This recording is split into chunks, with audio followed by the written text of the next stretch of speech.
To the rescue ang nanay ng grade 7 student na niregaluhan ng hollow block sa kanilang Christmas party. Matapos ang natanggap na pang-iinsulto, inulan ng regalo ang bata mula sa netizens. Nasa frontline ng balitang yan, si Rainiel Pawid. Ma'am, may tanong ko lang ma'am kung sino nakabunot sa pangalan ni Ramil ma'am. Kasi nakakaawa ng anak ko ma'am. Viral ang video na yan ng grade 7 student na si Ram Carnice. Panay ang hagulgul niya sa natanggap niyang exchange gift sa paaralan. Ayan ma'am, hollow blocks. Ang bigat niyan ma'am. Hollow block, 50 pesos at pink na blouse. Sabi niya nung nakita niya yun, sabi niya sa akin, Mama, bakla ako pero hindi ako nagsusuot niyan. Doon siya talagang napapaiyak ng gusto. Kasi parang naiinsulto siya ma'am eh.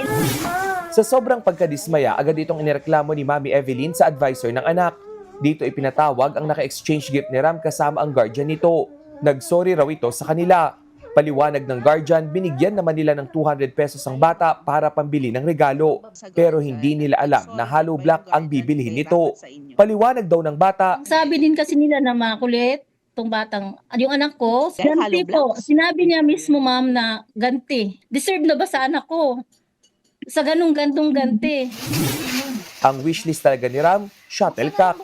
Hindi man natupad sa Christmas party. Maraming netizens naman ang nagpadala ng regalo sa kanya matapos mag-viral ang video. Gaya ng bisikleta, mga laruan at damit. Pati ang hiling na shuttlecock, may kasama na ring raketa. Maraming salamat po sa nagbigay sa akin. Ano masasabi mo? Merry Christmas po at God bless po.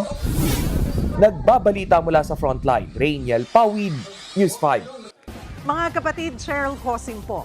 Maging maalam at may pakialam sa mga napapanahong issue at headlines. Mag-follow at mag-subscribe na sa social media pages ng News 5.